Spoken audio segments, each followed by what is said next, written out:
Kemudian kita akan berbicara tentang komentar kritis 3 tokoh sidang BPUPK, antara lain itu Muhammad Yamin, Supomo, dan Insinyur Soekarno. Yang pertama kita akan berbicara tentang komentar saya mengenai pemikiran Muhammad Yamin dalam sidang BPUPK. Menurut saya ada beberapa poin yang saya tangkap dari sumber-sumber yang saya baca yang sudah diberikan oleh dosen saya, yaitu yang pertama, kontribusi pemikiran yang signifikan. Muhammad Yamin merupakan tokoh pertama yang mengawali paparan tentang dasar negara Indonesia pada sidang BPUPK dengan mengusulkan 5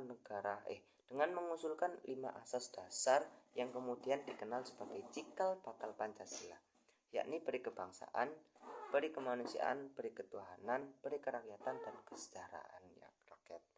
Usulan ini sangat penting karena memberikan arah awal bagi rumusan ideologi negara yang bersifat inklusif dan berlandaskan nilai-nilai kemanusiaan dan persatuan. Kemudian yang kedua itu, beliau berperan dalam merumuskan dasar negara dan konstitusi. Yamin berperan dalam Panitia 9 yang merancang pembukaan Undang-Undang 1945 yang memuat intisari pada pidato Insinyur Soekarno pada 1 Juni 1945. Namun, terdapat kontroversi terkait klaim Yamin sebagai perumus utama Pancasila, karena ada beberapa tokoh lain seperti Muhammad Hatta dan Soeparjo itu mempertanyakan klaim tersebut. Hal ini menunjukkan bahwa meskipun kontribusinya besar, ada perdebatan tentang sejauh mana Yamin itu berperan secara tunggal dalam perumusan Pancasila itu. Kemudian, kritik terhadap sikap politik dan keanggotaan komite. Di situ Yamin sangat kecewa karena tidak ditunjuk dalam komite utama yang menyusun rancangan konstitusi pada sidang BPUPK. Yang kedua, pada sidang BPUPK yang kedua itu ya. Dan menolak penunjukan di komite lain yang membahas masalah keuangan. Ia bahkan menjadi satu-satunya anggota yang tidak langsung menerima rancangan undang-undang dasar tersebut. Sikap ini bisa dilihat sebagai indikasi ketegangan politik internal dan mungkin kurangnya fleksibilitas dalam proses perumusan konstitusi yang sangat penting. Kemudian yang keempat itu terkait visi wilayah negara yang ambisius. Di sini Yamin mengusulkan bahwa wilayah Indonesia pasca kemerdekaan itu mencakup wilayah yang lebih luas termasuk Sarawak, Sabah, Semenanjung Malaya, dan Timor Portugis. Meskipun ini menjadi visi nasionalisme yang luas, usulan ini sangat kurang realistis mengingat konteks geopolitik saat itu dan dapat menimbulkan tantangan diplomatik. Kemudian terkait pengaruh dan warisan. Meskipun ada banyak kontroversi terkait pemikiran-pemikiran dari Muhammad Yamin, Yamin itu tetap menjadi bagian integral dari sejarah perumusan dasar negara. Ia kemudian memegang berbagai jabatan penting dalam pemerintahan pasca kemerdekaan tersebut. Hal ini menegaskan bahwa kontribusinya itu diakui secara luas meskipun tanpa kritik mungkin gitu. Secara keseluruhan, pemikiran-pemikiran dari Muhammad Yamin ini dalam sidang BPUPK menunjukkan kontribusi awal yang sangat penting dalam pembentukan dasar negara Indonesia. Juga diwarnai oleh kontroversi dan dinamika politik internal yang mencerminkan kompleksitas proses perumusan ideologi negara pada saat itu. Kemudian yang selanjutnya yaitu pemikiran dari Profesor Supomo dalam sidang BPUPK. Profesor Supomo berfokus pada konsep negara integralistik yang menekankan bahwa negara Indonesia itu harus disusun berdasarkan sifat khas bangsanya itu sendiri, yaitu sebagai suatu kesatuan yang utuh dan harmonis. Supomo mengusulkan 5 prinsip dasar negara yang dikenal sebagai Pancadharma, yaitu pertama persatuan, kekeluargaan, keseimbangan lahir dan batin, kemudian musyawarah dan keadilan rakyat. Ia awalnya menolak model negara liberal barat yang menonjolkan individualisme dan juga menolak model negara sosialis yang berbasis pertentangan kelas. Sebaliknya, Supomo menginginkan negara yang bersifat integralistik, di mana kepentingan individu dan golongan diserap ke dalam kepentingan bersama, yang menciptakan kesatuan sosial yang harmonis seperti sebuah keluarga besar. Supomo juga menekankan bahwa dasar negara harus memiliki landasan moral yang luhur yang sesuai dengan ajaran-ajaran agama, khususnya agama Islam, serta menjamin keadilan bagi seluruh rakyat Indonesia. Ia melihat bahwa negara ini sebagai suatu organisme sosial yang integral di mana hubungan antara negara, masyarakat, dan individu harus seimbang dan saling mendukung. Selain itu, Supomo juga berperan penting dalam penyusunan rancangan Undang-Undang Dasar 1945, di mana beliau menjadi ketua panitia kecil perancang hukum dasar pada saat itu.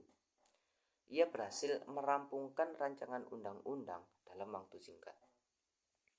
Secara keseluruhan, pemikiran Supomo ini menekankan bahwa persatuan dan kesatuan bangsa dalam bingkai negara yang integralistik dan kekeluargaan dengan landasan moral yang kuat dan sistem musyawarah sebagai cara pengambilan keputusan yang kemudian menjadi inspirasi dalam perumusan dasar negara Indonesia itu sendiri.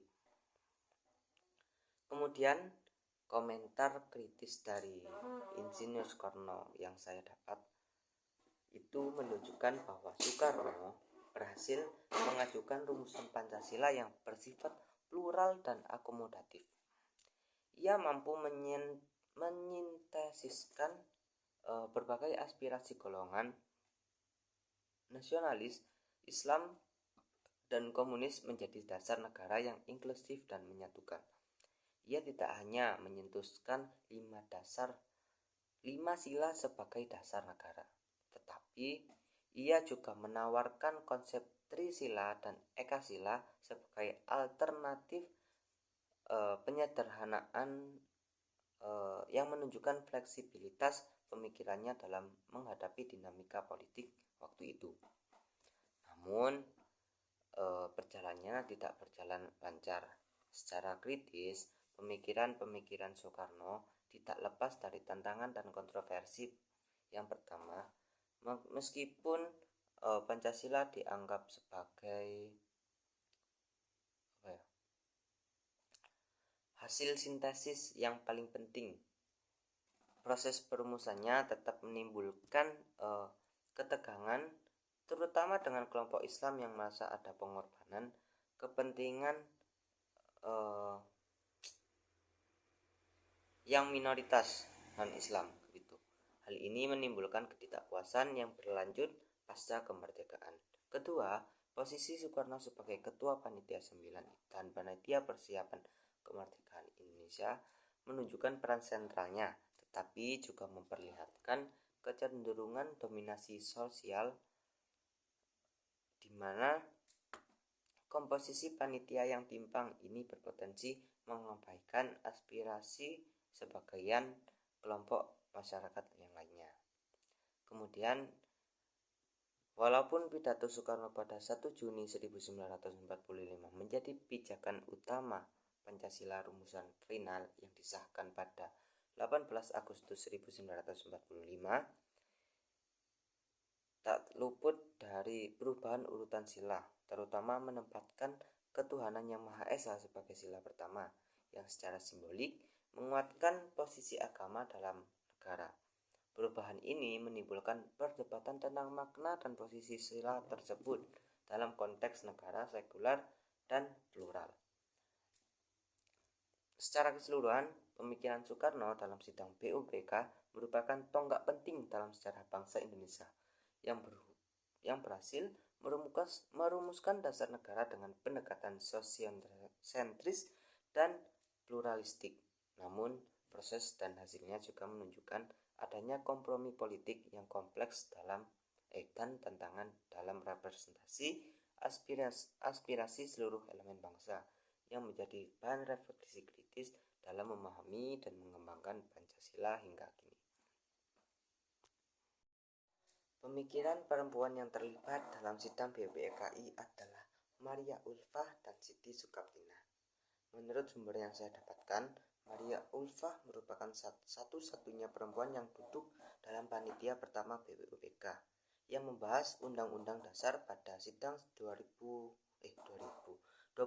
Mei 1945.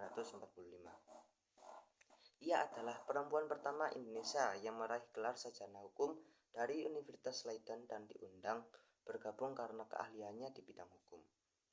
Dengan gelar sarjana dari Universitas Leiden tersebut, Maria Ulfah mengusulkan pemberian hak dasar yang sama bagi perempuan dan laki-laki dalam negara Indonesia merdeka, yang kemudian diakomodasi dalam pasal 27 ayat 1 Undang-Undang 1945 tentang persamaan kedudukan warga negara di mata hukum. Sementara itu, Siti Sukaptina adalah tokoh perempuan lain yang menjadi anggota BPUPK dan duduk di panitia ketiga yang membahas pembinaan tanah air. Ia dikenal gigih memperjuangkan hak-hak perempuan dan mendorong perempuan untuk gigih berpolitik dan duduk di parlemen. Siti Sukaptina juga aktif dalam organisasi perempuan dan pergerakan nasional. Kedua tokoh ini menjadi wakil perempuan dalam BPUPK yang berjumlah 62 orang, menunjukkan peran penting perempuan dalam proses perumusan dasar negara, meskipun jumlah mereka sangat terbatas. Sumbangan-sumbangan pemikiran Maria Ulfah dan Siti Sukaptina dalam sidang BPUPK sangat penting, terutama terkait perjuangan kesetaraan hak perempuan dan warga negara. Maria Ulfah sebagai salah satunya perempuan dalam panitia pertama BPUPK yang membahas Undang-Undang Dasar, ia mengusulkan agar hak dasar yang sama diberikan kepada semua warga negara, baik laki-laki maupun perempuan. Ia juga menekankan pentingnya penyatuan prinsip kesetaraan di hadapan hukum dalam Undang-Undang 1945 untuk mencegah diskriminasi terhadap ancaman perempuan. Usulan Maria ini diakomodasi dalam pasal 27 ayat 1 Undang-Undang 1945 yang menyatakan bahwa segala warga negara bersamaan kedudukannya di dalam hukum dan pemerintahan dan wajib menjunjung tinggi hukum dan pemerintahan itu dengan tidak ada kecualinya. Meskipun awalnya mendapatkan penolakan dari Soekarno, Maria berhasil meyakinkan panitia terutama dengan dukungan Profesor Supomo yang berpihak pada gerakan perempuan.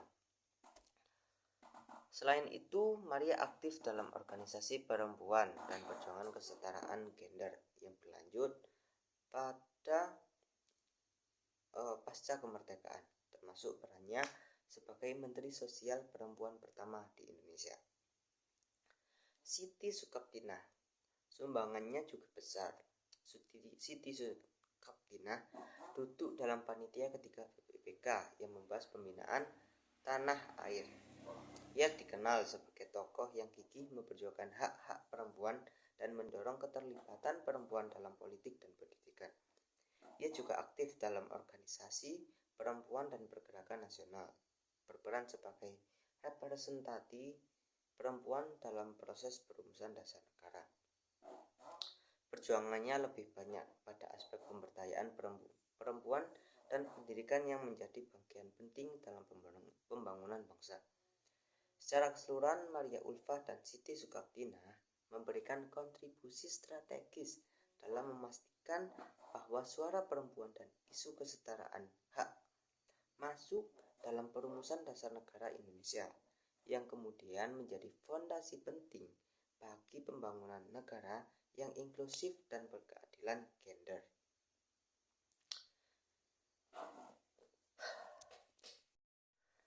Profesor Notonegoro memandang Pancasila sebagai dasar falsafah negara yang bersifat mutlak, objektif, dan normatif, yang tidak dapat diubah oleh hukum karena telah menjadi stats fundamental norm atau norma dasar negara yang fundamental dan final.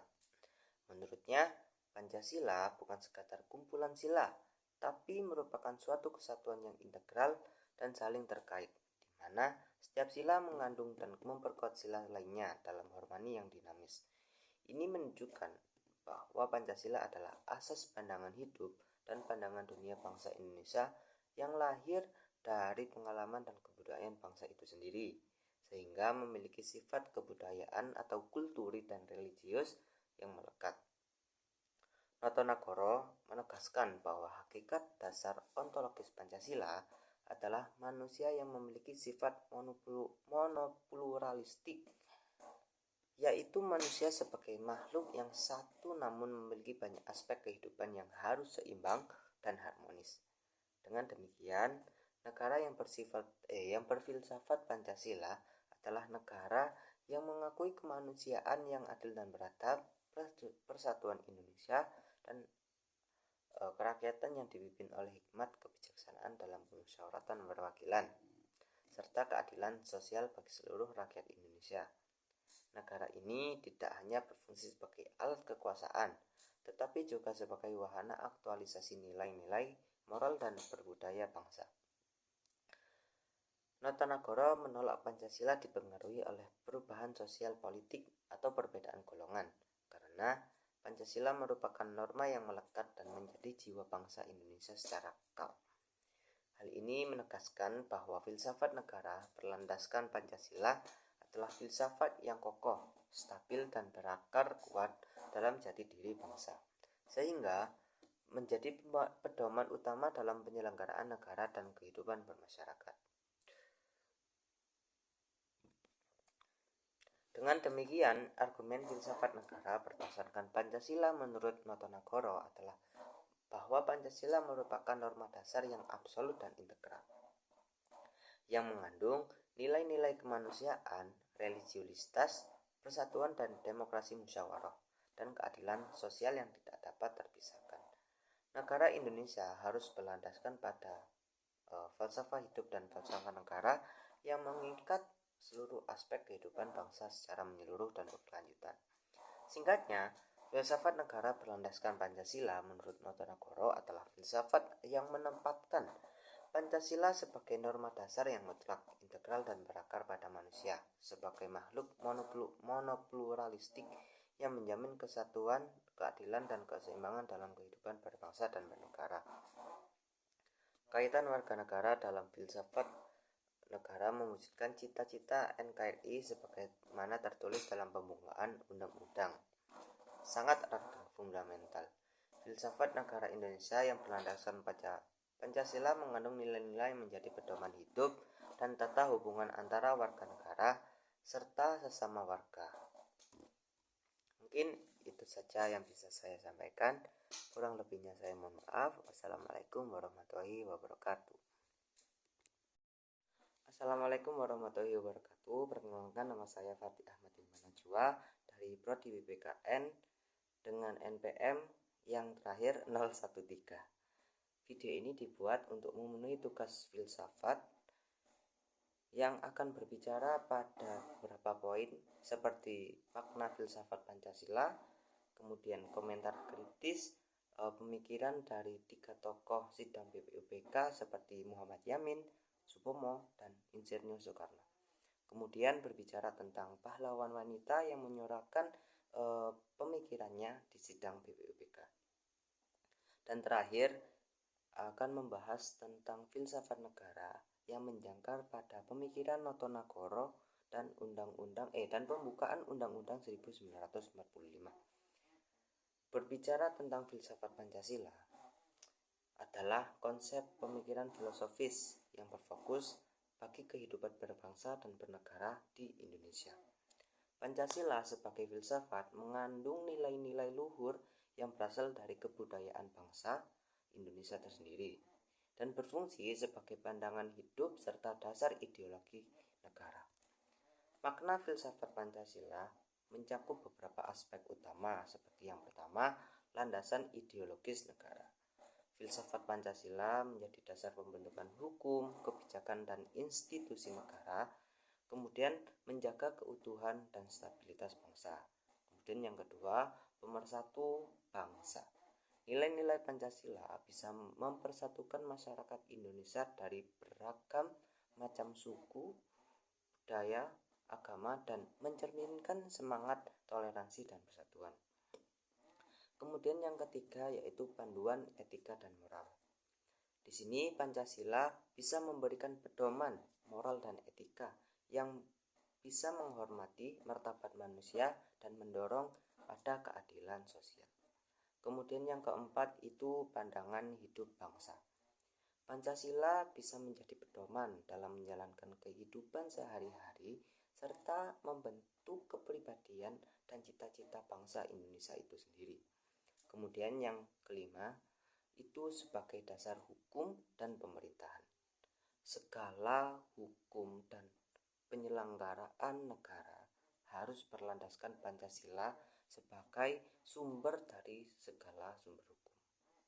Secara keseluruhan, filsafat Pancasila bukan hanya sekadar kumpulan prinsip, tetapi merupakan sistem nilai yang mengandung kebenaran universal dan menjadi fondasi moral, sosial, dan politik di bangsa Indonesia itu sendiri.